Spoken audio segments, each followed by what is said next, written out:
Good morning, everyone, and welcome to episode 12 here in Bray Park. I'm Barry Fierce.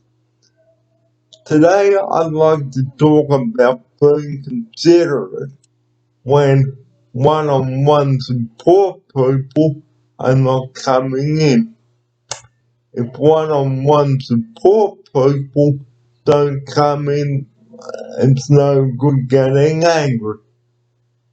We must be considerate because if staff have personal issues, it is no good coming to work. It is out of their control. Like I can't control how people work and act because that's not my tradition. So here are some tips. Never go fly off the handle if your one-on-one support person, okay, does not show up for their shift because it is very inconsiderate. It is important that we are considerate and show respect and kindness towards one another and be thankful that we've got people for community access. Okay, if things go pear-shaped, well, it's the way it is. We cannot control someone else's life. And like people can't control mine. If people told me what to do or how to control my life, well, all I can say, I will be furious about it. Okay? Because it is not right or fair to be angry because a one-on-one support person cannot cut the cake. This may be due to personal reasons, illness, or something else has popped up. They may have come in, woken up feeling sick or something. So, we can't just say, well, it's not fair, because that's the way the cookie crumbles in those situations. Like yesterday, okay, I was supposed to have one-on-one yesterday, but unfortunately, they couldn't turn up. Because, again, like I've just explained, okay,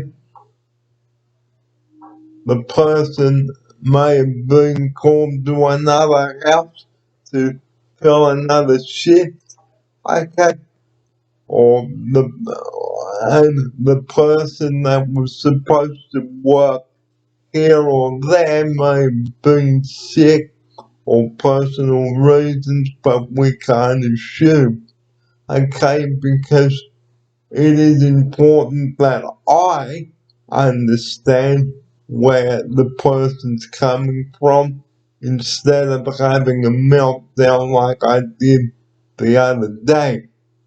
So it is, however, very rude to say it is not fair, but it's okay, however, to be frustrated. Okay? So, like a mature adult, I shall say, okay, if, if my one-on-one person is not coming in, then I must accept that fact, okay? Because it is not fair on someone, on, it is not fair if I go off the handle and then say it's not fair and have a meltdown and say this is the second day that he or she is not able to make it. Why? Because I've just explained something may have popped up for personal reasons. Okay, And it's no good saying to the manager, well, get someone else, because the person may be sick and they've got other shifts to fill. So please be considerate. Be thankful that I've got community access here. Okay? But it is no good me flying off the handle because something hasn't gone my way like it happened on Friday. Okay, so I want to be thankful that I have community access people around here because, okay, it's no good me like sitting in here talking because my one-on-one person hasn't shown up yesterday or today. It is what it is. So, if someone isn't coming in, okay, have I just gone off the handle? No. Have I had a meltdown? No.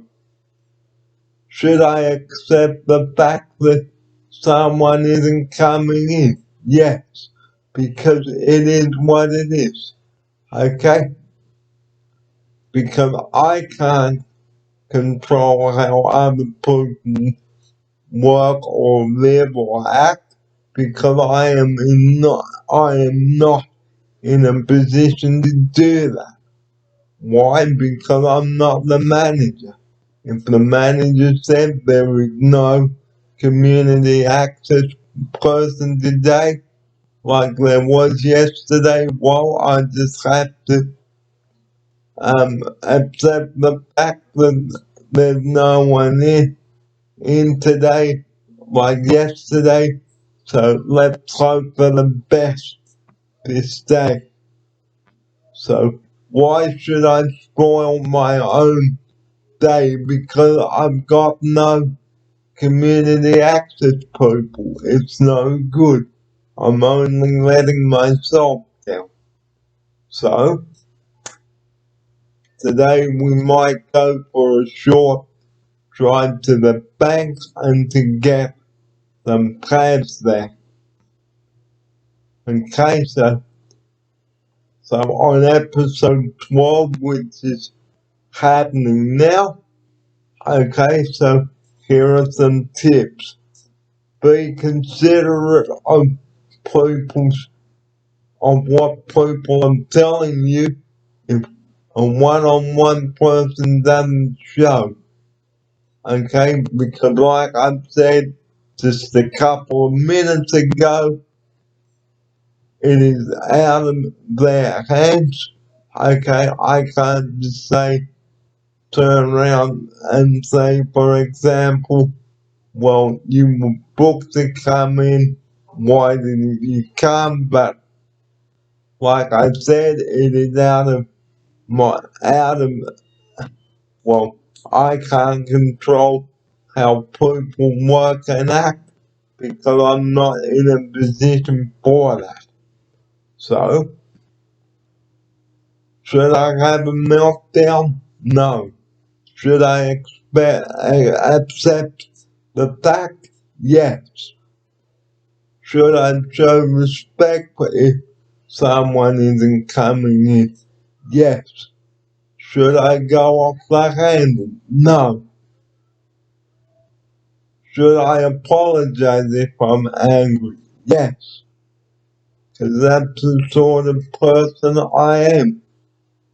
So, so, um, so I should be very lucky that, well, I should consider myself very lucky that I have one-on-one, but not yesterday or today. But I am not upset about that. So it is very important that I show respect for the people around me and be thankful and be a mature 47-year-old and accept the fact that my one-on-one isn't coming again today.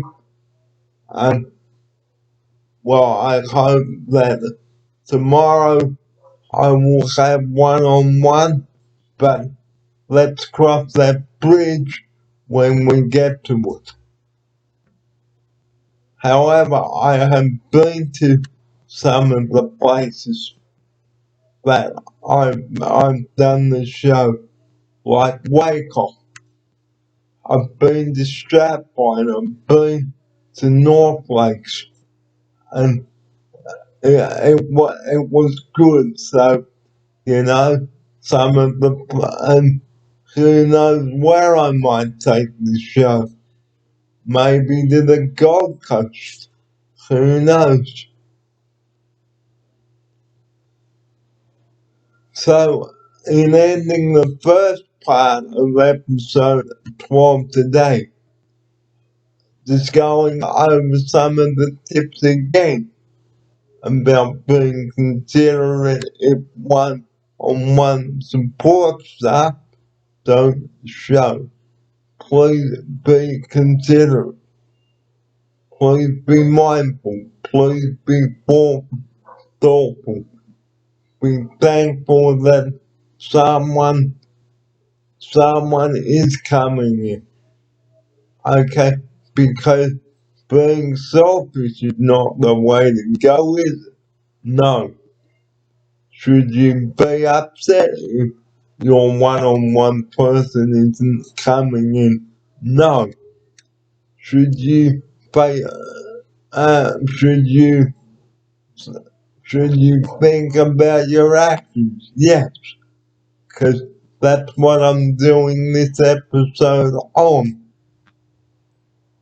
Okay, because if someone's not coming in, guys, don't get upset like I just did. Because why?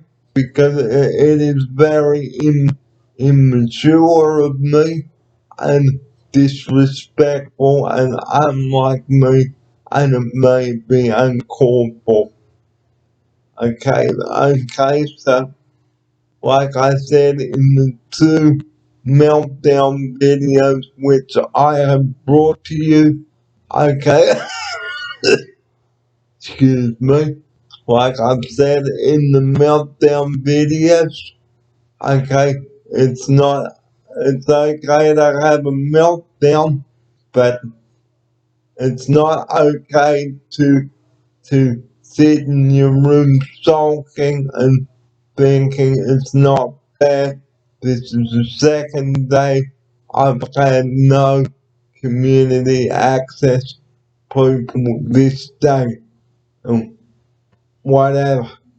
So I'm gonna take a break now and come back to you with the second part of episode 12, and I will recap some of the things with you in part 2 of today's show. So the time is coming up to 10 o'clock here, 6 minutes before 10. This is Barry there. You're watching the Brave Park episodes. Stay with me. It's Tuesday, the 24th of May.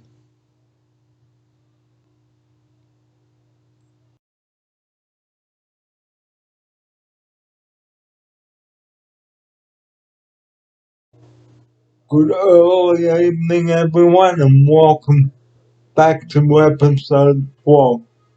I'm Barry here. Thanks for joining me here in the studio here at Brave Park. Well, today I had a meeting with Derek, who is my support coordinator, and we had a good meeting. Okay, it is important to be prepared for a meeting. One, have your topics that you wish to discuss ready. Okay? Express your concerns. Okay, like I did. And be honest with the person, okay? Don't tell lies. Give good, valid reasons about what you want to do and how you are going to go about things. Okay, say like I said to him, I want to move back to Sydney, but I've already covered that.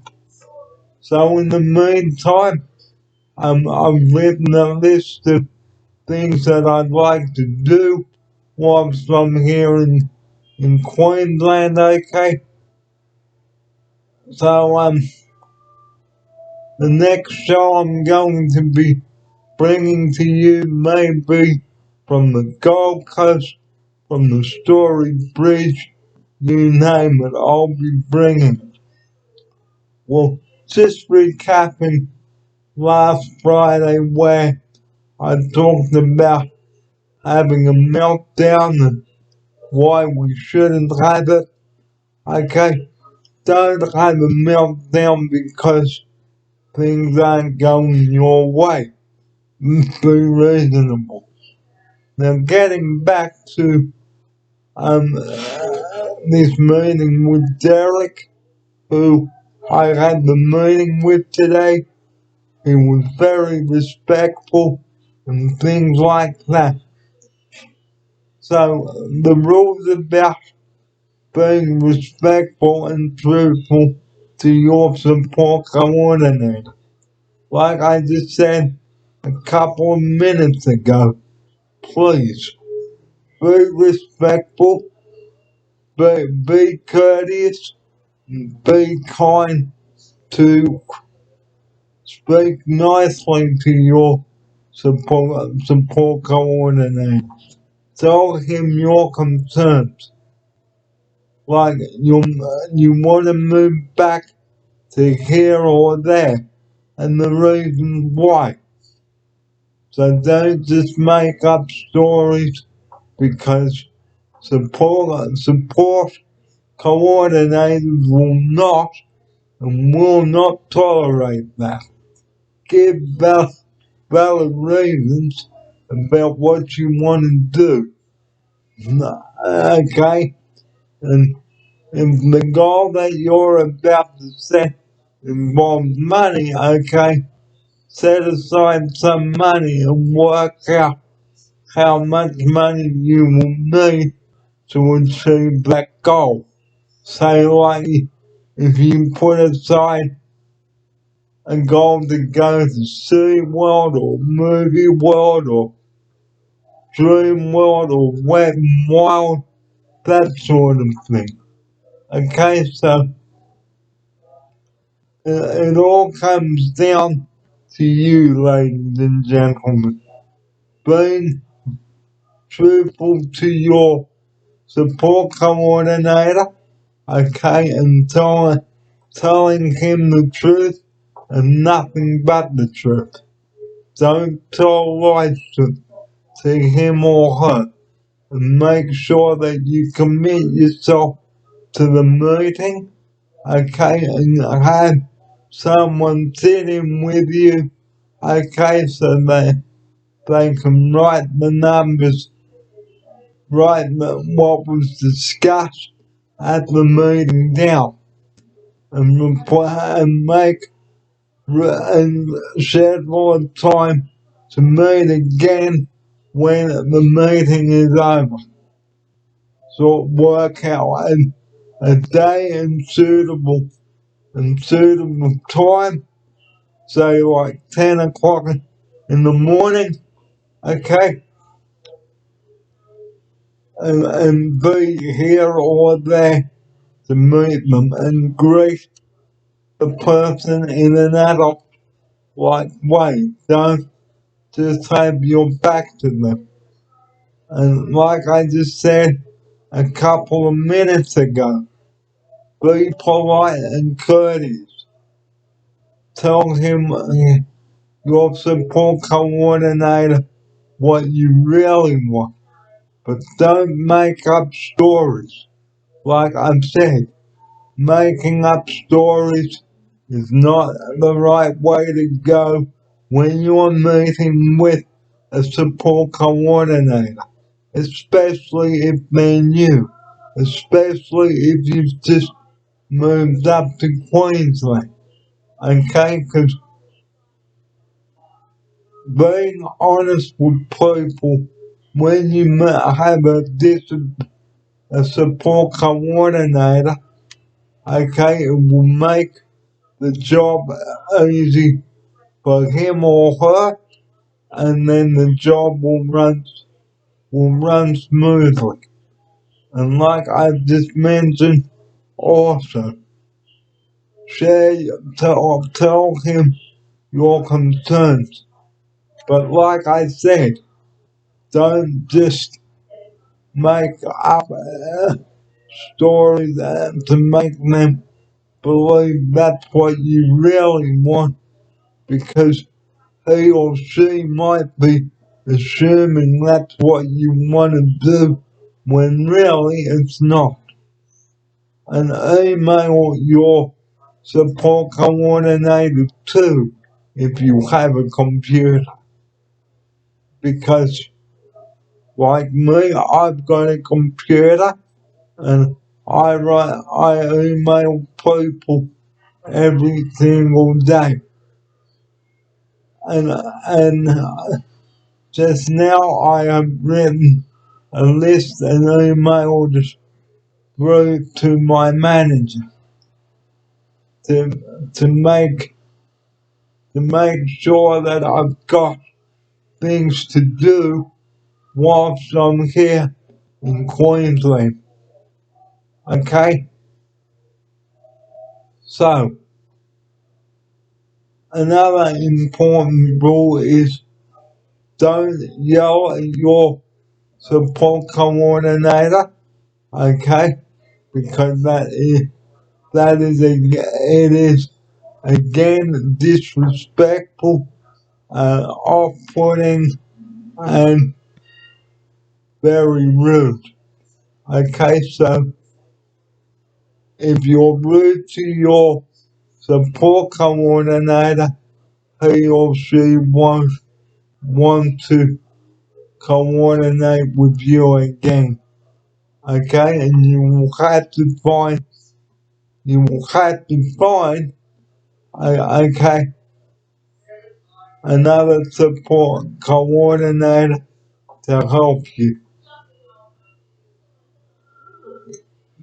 After the meeting, I went to Strapline shopping centre again, okay, to um to have a look around and to go to the bank. Okay. After that, I went to Lawton and then we came back here, had some lunch, and then I had the leftover spaghetti bolognese. And I will tell you what to do with the leftover spaghetti bolognese now. Having the leftover spaghetti bolognese, guys, it's very good. You can have it on toast. You can have it just on its own. Sprinkle, spoon it into a baked potato and sprinkle it with some grated cheese, and the heat helps melt the cheese. So if you make up a big batch of spaghetti bolognese, guys, and you've got leftovers there, use them. Use it, eat it on toast, serve it with rice, serve the mince with rice, okay, or just with pasta, okay. Okay, there are plenty of opportunities, guys. do with mint. Okay,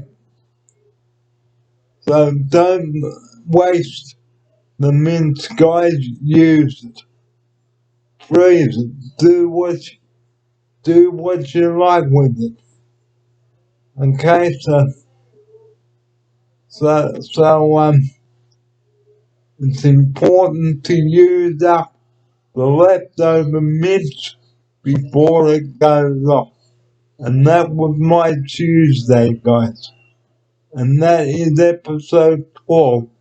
Join me again for another episode next time. I'm Barry Fair. You have a great Tuesday, and I will see you again for another episode next time.